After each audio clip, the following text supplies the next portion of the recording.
Big L, not the little one.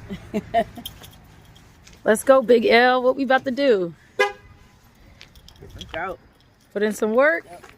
Ain't no way. Ain't no black day.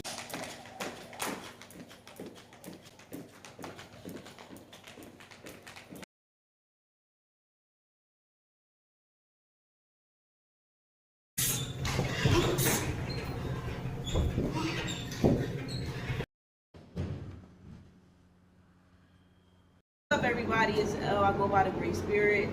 I'm from Philadelphia, training out of Delaware. Jack's Kicks Boxing Gym. Heavyweight boxer, and yeah. Anybody that has actually seen me in a boxing ring or in a boxing gym, they know what it is.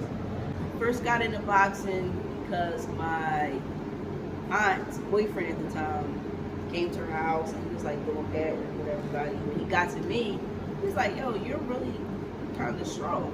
I think you should look into boxing." And prior to boxing, like when I was in high school, I played basketball, so I was already an athlete. I did put on weight at the time, but for me, with weight on me, boxing, doing powerlifting and stuff like that, it always felt natural.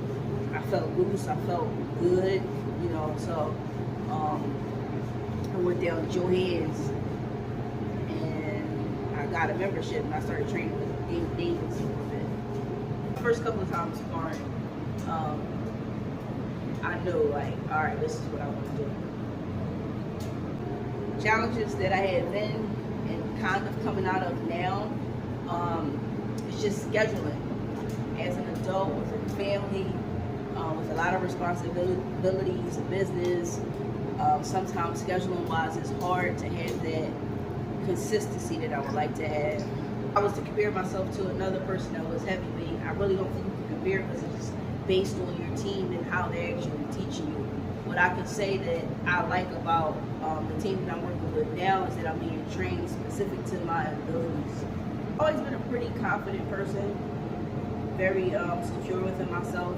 I feel like boxing kind of, the first few years of training, well actually like kind of the whole time, I had weight issues.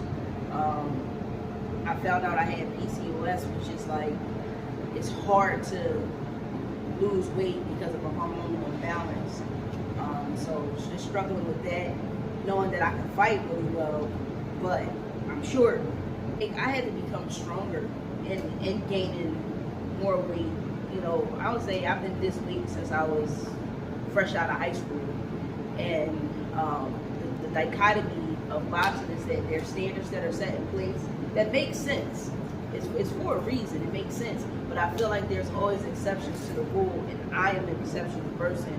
I feel like I used to be in and out of like feeling bad because I'm just like, okay, I'm this height, meaning I should be this mean, and I should fight this way.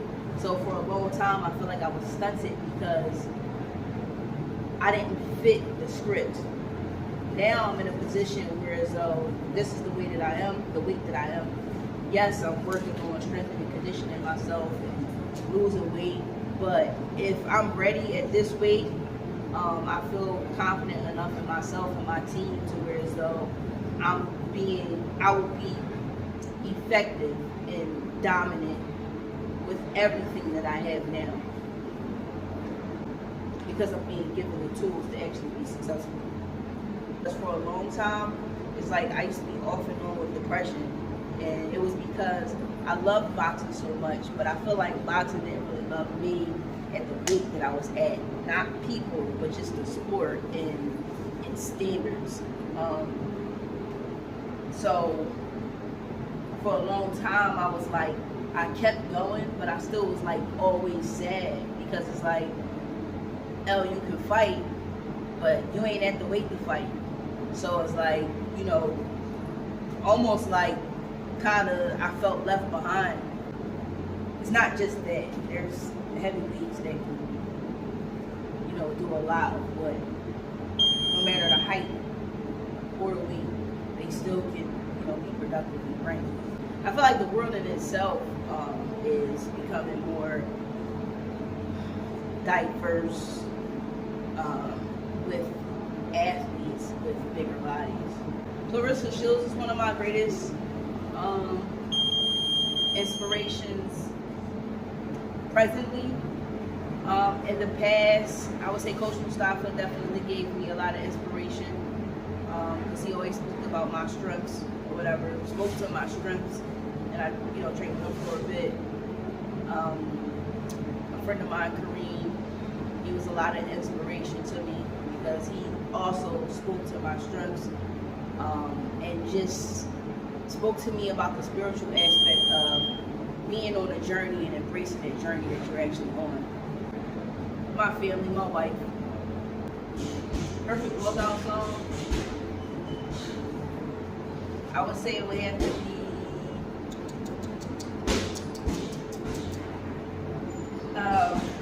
on the tip of my tongue, James Brown. Watch it. I got it. Wait.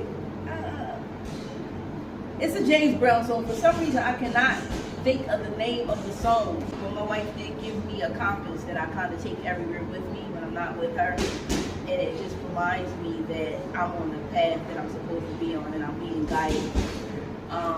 So I know that would be something like a lucky charm that I would have for me, but also prayer, intention, and just having like my team around me. Make sure you have a plan. Make sure you write that plan down. Write out what you want and what makes sense for you, specific to you. Some people can start at a larger weight and come down in weight. And they have a different story than me. But I would say definitely be open to changing a plan, that you create based on what makes sense, but never change your goals. The fact that you gotta go inward and constantly learn to encourage yourself.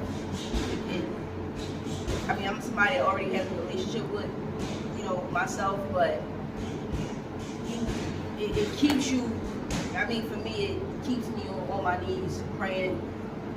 It keeps me mindful. I'm El, y'all. They call me the Great Spirit. I call myself the Great Spirit. I try to keep myself in great spirits because I'm connected to the omnipresence of God. Heavyweight boxer from Philly, fighting out of Delaware. Look out for me. You'll find that I'm going to be extremely entertaining, skillful, and grit. Look out for me.